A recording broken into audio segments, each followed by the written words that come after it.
Hi guys, it's the middle of the night and we're doing percussion revolver stuff. Okay, I had a minor setback. That was a setback for a reason. We're going to talk about that. We're working on this Spiller and Burr kit now. And I had said in my preliminaries that I was going to be taking the barrel out of the frame. And so I went and I chucked this up into a vise that I have. And I got a hold of it with this wrench and I went to turn it. And she didn't want to budge. So I double checked that everything was in proper position. And I grabbed a hold of it and I tried again and she didn't want to budge. I'm pretty sure they're using something like green Loctite. For those of you that don't know, there are different colors to Loctite. And in gunsmithing, we use stuff called green Loctite. There's blue Loctite, red Loctite, and green Loctite. Loctite it's there, you know. You're going to have to break something to get it loose. And so, looking at that, I thought, no big deal. I used to do gunsmithing. So I left it chucked up. I went and got my wrench, and I come up and I locked it on, and that's when I had a thought. You guys are following along with me. And there's a good chance that some of you are going to be doing this on your gun. And you don't have that wrench. That's an armorer's wrench that I had for breaking breech blocks, the breech plug out of muzzleloaders. And that was an expensive piece of hardened steel with a long cheater bar that you lock on there. It's kind of like a hook that goes around the barrel, and you wedge it and you turn it. And you don't have that tool. And that wouldn't exactly be fair to you, would it? If I went and used a cheater tool to get this out and then you couldn't do that. That's not fair. Okay, we're going to do it with the tools that you could have, same as me. So we're not going to cheat and Blackie use tools that you ain't got access to. Alright, so first off, we're looking at the frame. The first thing is the frames are rough cast. It means they're a very rough fixture, kind of like a alligator skin, you know, and it's where the frames are made in a mold and it's injected in and then it's punched out. So they do some to make the gun go together, but you've got to clean it up. Okay? What I like to start with is a regular old fine cut file. I like this one with a handle on it. And what you've got to do is simply lay the file flat and sand flat. Go in one direction and then turn and come from another direction like that. That will create a crosshatch. Now, depending on how fine you want to go is how far we're going to go this. If you want to make this a shiny frame, looks like a factory produced frame, you're going to have to take off all the rough. That's going to be sanding down quite a bit of material because this is a rough texture. You got to sand it down until it's all smooth, and then you're going to have to use various grits of sandpaper to take it down to such a smooth frame. I'm personally not going to go that far. I'm simply going to smooth it out because I'm going to put it back in that container that's got white vinegar and salt and let the fumes darken this brass because this is going to be a hunting gun. And so therefore I don't care about that. As long as it's smooth is all I care about. A little bit of texture works for me. It's better than being so shiny, so flashy in the woods. So all I'm going to do is just take off the rough casting, smooth it down. Not truly smooth, but you know what I mean. It'll have a texture, you'll see what I'm saying. But I'm taking my file and I'm simply going across the angles. Just like you see me do right here. In fact, what I normally do is just lay it down on my knee down here and work on it. That's about it. I've worked until this side is fairly smooth, and now I'm getting down to where I've got big sections here that are actually smoothed out. Not perfectly smooth, but I'll give you a close-up here in a second. You can see it. So, let me adjust the camera, and we're going to talk about how to use a file initially on this frame. Okay, here we go. Okay, here's the frame. Now this is, as you can see, this is what the rough cast looks like. Now you're seeing what I've done on this side. You're seeing a lot of shiny now because I'm getting it down level. Okay, see that right there? You can really tell versus that side. How textured that is and how that's getting shinier.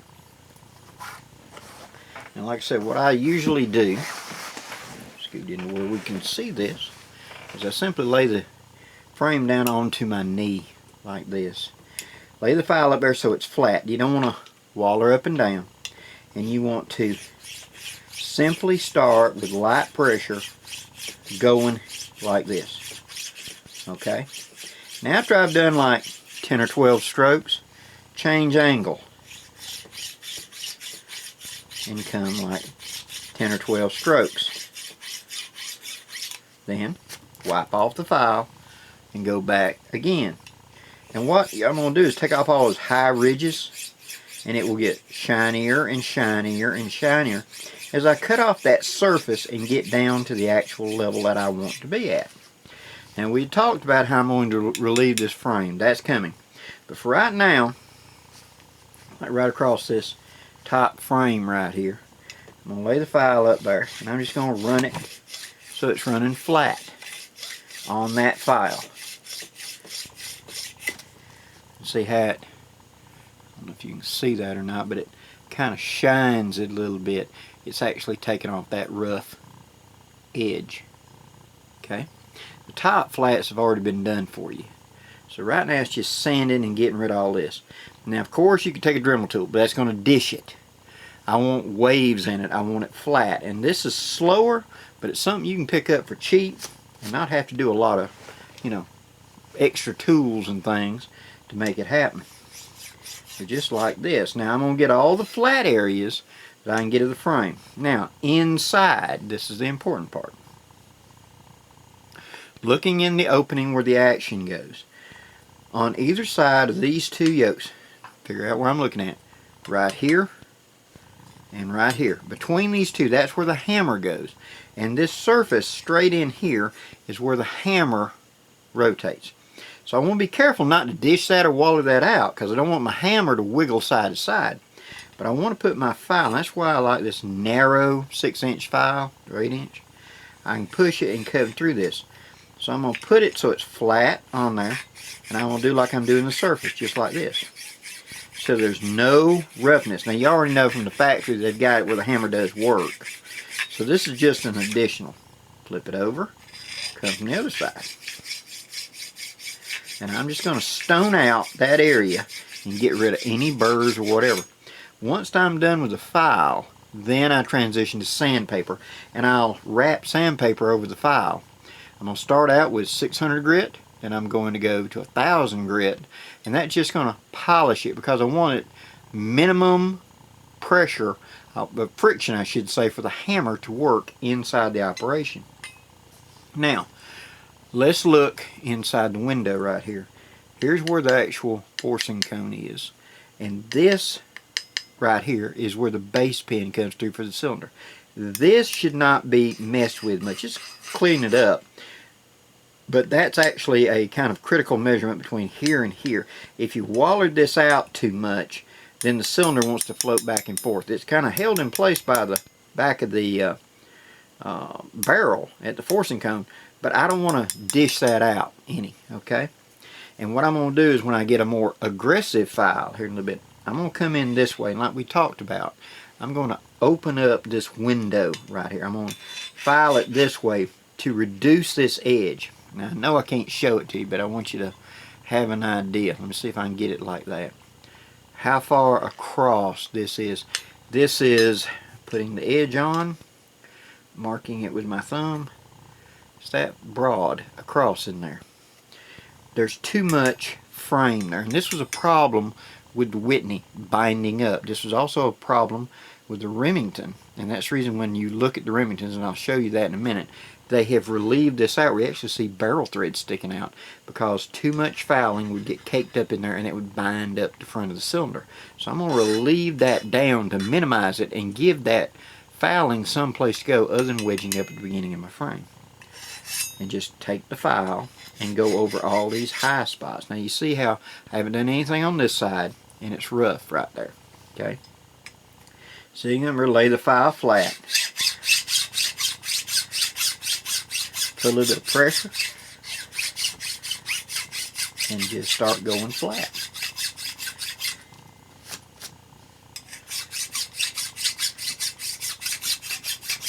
And you can already see how shine's showing up. It's where I've cut down all those high spots.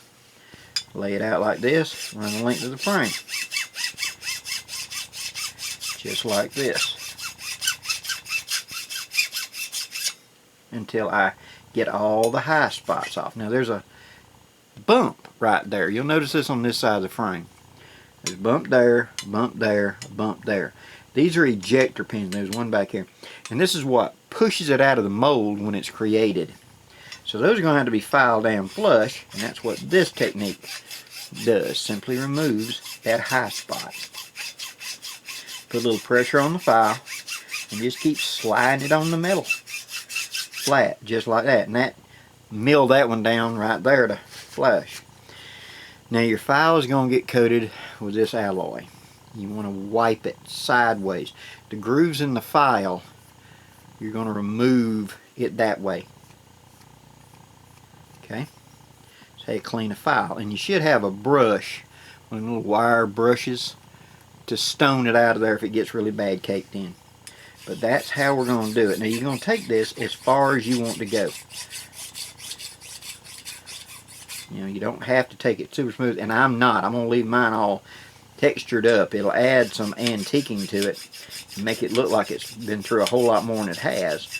But it also help me a little bit with the camouflage aspect of it. Now, this pivot point is a crucial. We don't want to cut that in too deep. Make it flush, but that's all. Okay? And sometimes it's a little awkward when you go to do this stuff.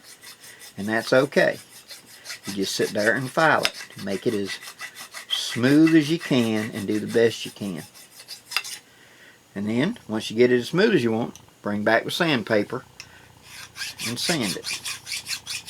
Now, once we get the frame sanded to where we want to go, that's when we're going to do the barrel. The frame is going to be first. We're going to take off all this rough and get it like we want. Now, I had talked about reducing, and I will be reducing this pieta nose back here, but when I fit the grip, that's when I'm going to do that. For right now, I'm just getting the frame as smooth as I can. Now back here at these edges of the frame, make sure they're, don't dish them, but just make sure there's not a sharp edge, you know, like that, because it'd be sharp enough to cut you sometimes out of the frame. But like right there, just like that, knock off the edge. Don't worry about sanding it perfectly smooth. Just make sure there's no sharp edge to it. There it is. A few hits like that, and that will eliminate it. Sometimes you need a round file for certain angles. And up in here, in these contours, that's where a round file is going to be better. Just plain old sandpaper coming over the top, like that. Okay, that's what we're going to be doing with the frame. Okay, here's my Remington. And notice this cutout right here. And you can see the threads of the barrel. That's where Remington was reducing for that flash to have some place to go in this new model Army, which is like a grandson of the Whitney. So that is why they put that there, and that's why I'm going to open this up on mine. So, what am I doing in the middle of the night? I'm step by step truing up my frame. I'm taking off all that stuff that I don't want there, smoothing it out with a file. When I get everything done like that I want, I'm transitioning over to sandpaper, like I said. I'll put a couple of hundred grit around the file and do that. Now for these curved areas, I'm going to hand do them. I'll start out with some fairly coarse sandpaper, and I'm going to sand this to a uniform satin finish. I'm not trying to make it shiny like a factory new because I'm wanting it to be dull. Okay. Once I get the frame where I want, and like I said, that's when I will do this back here and do my trigger, the back of the grip frame. I'll mount the grips, and I'm going to use, shudder to think, I'm going to use a belt sander. And I'm going to set it up there and drag it like this and cut down to where I want. I'll put a mark on the bottom down here on the very butt of it to represent how deep to go. And I'll drag it along that and sand it down to that shape.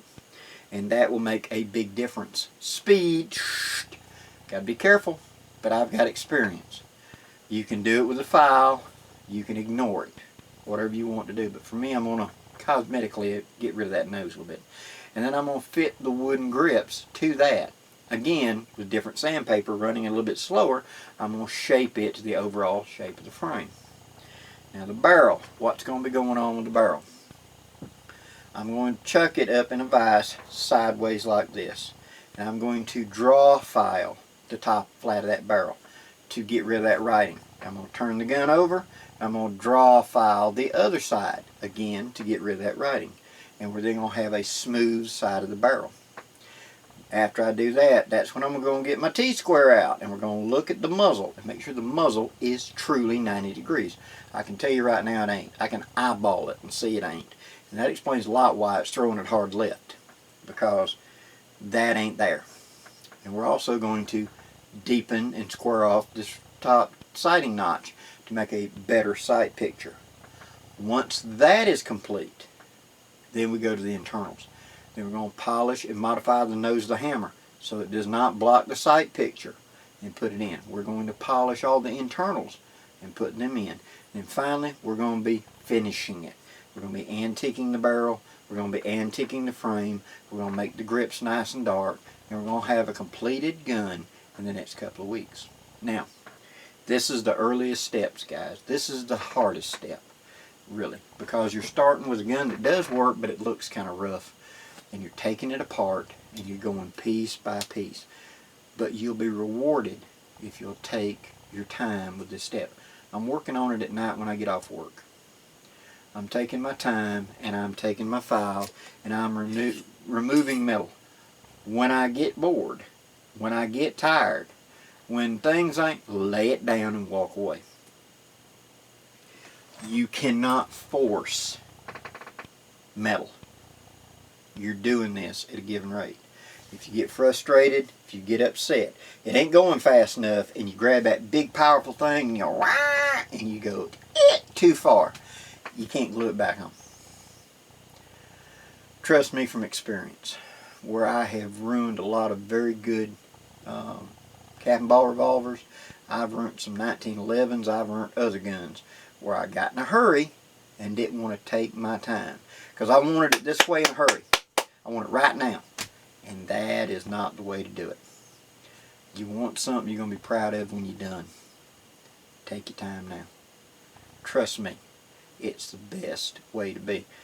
Every night, work on it an hour, half hour, 10 minutes, whatever. Whatever you can allot your time. What I'm doing is every night when I come home, I'm working on it for a half hour. The hard part is videotaping it. Because I had some of these steps, I could do all these steps in 3 days by myself, but I've got to videotape it for you. So tonight we're doing that. Our next installment I'll be doing during daylight on my day off, and that's when I'll take my vise out, lock it onto a workstation I've got outside, and be able to, you can see me, and we'll do the barrel, we'll finish up the frame, and I'll put the belt sander out there, and we'll modify the grip and get all that. It'll be a high speed thing, but that's coming up. Okay? Thank you very much for supporting my channel. Thank you very much for following along with these builds. Till next time, I'm Blackie, wishing you safe journeys. Have a great day, guys.